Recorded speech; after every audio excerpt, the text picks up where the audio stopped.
Di era Orde Baru, musik dianggap punya peran penting dalam membentuk karakter bangsa. Bahkan, Presiden kedua kita Bapak Soeharto melarang lagu-lagu yang dianggap cengeng dan mendorong musik yang lebih keras dan bersemangat. Namun di sisi lain, musik keras kerap dipandang kontroversial. Lirik-lirik yang menyuarakan kegelisahan diawasi, membuat musisi harus lebih berhati-hati dalam berkarya.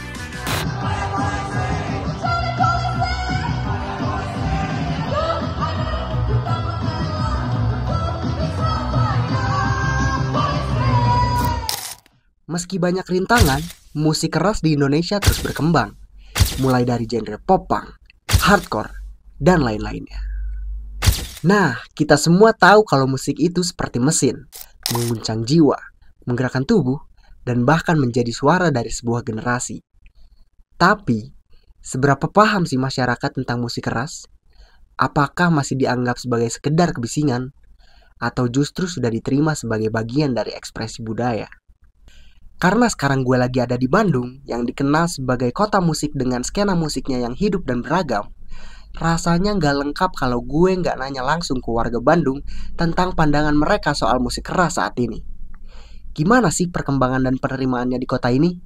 Yuk kita cari tahu.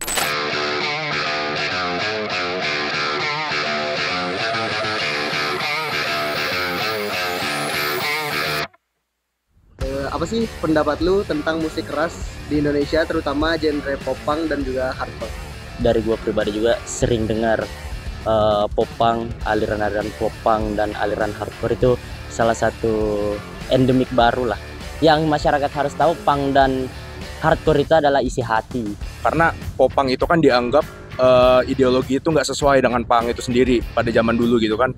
Kayak dulu band-band kayak Sex Pistols, The Clash, atau ya band-band punk lainnya itu kan punya ideologi yang kayak rebel atau dan lain sebagainya lah. Hardcore dan popang itu sebagai bentuk perlawanan untuk pemerintah sih.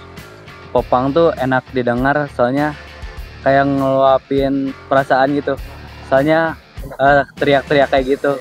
Bagaimana sih pendapat lu tentang pengaruh musik terhadap perilaku anak muda sekarang? Dan menurut lu itu dampaknya terhadap anak muda negatif, positif, atau netral aja? Netral sih, bisa jadi positif, bisa jadi negatif. Netral-netral aja sih. Ada positifnya, ada negatifnya. Mungkin kalau untuk positifnya, selain kita berseni, juga kita dilatih untuk kritis, punya pemikiran yang kritis. Lalu kalau untuk negatifnya mungkin itu sih sebenarnya oknum ya, kalau melakukan hal-hal yang urakan, anarkis itu sebenarnya itu oknum aja sih. Yang paling bagus adalah orang yang menangkap punk itu secara esensi yang lebih luas, nggak cuma sekedar vandalisme, nggak cuma sekedar anarkisme dan lain sebagainya. Secara langsung, dan kalau pernah nih, boleh ceritain gimana pengalaman nonton konser tersebut terhadap mempengaruhi pandangan kamu tentang genre ini? Unik ya pasti. Pernah ikut, tapi ini gigs underground. Ada satu band itu isinya dia hardcore tapi nyeritain soal cinta. Jujur sebenarnya kalau menurut gue pribadi itu asik karena ada gerakan mosh pit, moshing dan lain sebagainya gitu. Itu menurut gue asik banget. Nggak baperan gitu loh. Moshing itu nggak baper. Musik keras bisa nggak sih diterima sama kalangan masyarakat awam, atau itu tuh hanya genre untuk kelompok tertentu aja? Itu balik lagi, pandangan orang soal musik kan nggak melulu soal nada. Nggak bisa diterima semua kalangan ya, soalnya memang musik keras tuh ibaratnya subculture gitu, jadinya nggak semua orang bisa menikmati dan masuk ke selera musik preferensi mereka gitu. Apalagi kalau misal popang udah masuk ke 2016 ya. Kalau popang 2016 tuh kebanyakan sudah masuk ke cinta-cintaan mungkin. Ya kalau di Indonesia tuh kayak Rocket Rockers. Sekarang musik keras itu lebih kayak diapresiasi dengan baik sama pendengar gitu, diapresiasi dengan baik sama masyarakat gitu. Gua nonton gigs hardcore punk waktu itu. Nah kebetulan sama temen gua, nah di situ gua ngobrol lah, keren juga ya mereka ngeband kayak gitu. Nah disitulah gua mulai mengulik lebih dalam apa itu hardcore. Ngapain sih main musik metal? Kan ada musik genre-genre yang lain ya. Ya buat aku ya why not gitu.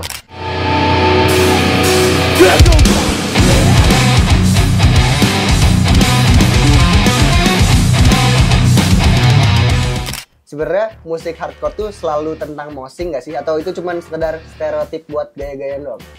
Sebenarnya hardcore tuh gak selalu melulu tentang moshing sama kerusuhan. Jadi ada juga yang cara menikmatinya tuh ya kayak biasa aja gitu, kayak nonton band pop kayak gitu-gitu. Ya balik lagi sih ke masing-masing. Moshing itu bukan sesuatu keharusan atau stereotip dan sebagainya. Moshing itu emang cuma ekspresi diri aja gitu. Tapi di balik itu semua tuh sebenarnya ada salah satu band di Amerika namanya Minor Threat, itu dia band hardcore. Tapi personilnya tuh mereka tuh nggak mencerminkan hardcore yang apa yang dilihat sama kita gitu, kayak kekerasan kayak gitu-gitu enggak. Jadi mereka tuh mengusung straight edge, nggak kayak hardcore pada umumnya kayak dikenal merokok, mabuk-mabukan, ditato kayak gitu. Nah, saya itu enggak. Tapi memang faktanya dalam ideologinya mereka menganut paganisme atau satanisme gitu. Tapi nggak semua band metal itu seperti itu gitu. Nonton metal harus headbang gitu, udah nggak ada aturan tertulis di buku kitab apa gitu, undang-undang misalnya musik keras nggak ada gitu. Memori apa yang telah tersimpan tertuang dalam berbagai ceritaan hidup. Ada nggak sih harapan dari lu nih, khususnya untuk skena musik hardcore, biar musik hardcore tuh lebih dihargai lagi sebagai bentuk pengekspresian diri dan juga bentuk perlawanan? Harapan gua itu sih lebih solid antar komunitas, mau pelaku maupun ya penikmatnya. Sekarang juga kan banyak band yang baru yang bermunculan. Nah itu kita harus saling support lah, harus saling menghargai kayak gitu-gitu. Muncul lagi ke permukaan dan orang-orang lebih tahu gitu bahwa musik ekstrem itu ada dan layak untuk dinikmati gitu aja sih. Kalau saya pribadi, saya punya quotes hidup saya, itu 3 C. Yang pertama itu regenerasi, yang kedua adaptasi, yang ketiga kolaborasi. Buat saya 3 C ini bagus buat diterapkan lah gitu ketika kamu pengen berkarya di industri ini gitu, pengen survive di industri ini gitu. Sama satu lagi sih sebenarnya, ketika kalian pengen karya kalian didengar banyak orang, diapresiasi banyak orang juga, coba buat karya yang jujur, bertanggung jawabkan karya kalian dengan baik. Itu aja sih. Nah, gimana nih guys setelah lihat keseruan gue bareng anak-anak musik nih? Nah, kalian jadi udah tahu kan kalau musik keras itu nggak melulu tentang anarkisme maupun satanisme, malah mewadahi anak-anak muda untuk bisa menyuarakan aspirasi mereka dan juga memperjuangkan keadilan.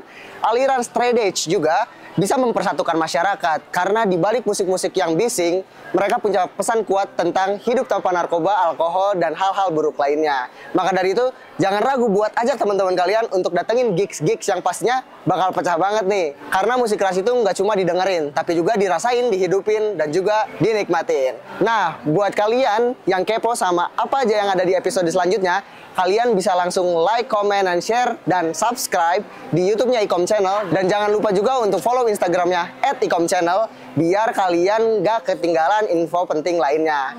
Mungkin segitu aja untuk episode kali ini. Thank you buat semua yang udah nonton. Sampai jumpa di episode selanjutnya. Keep rocking and keep it metal.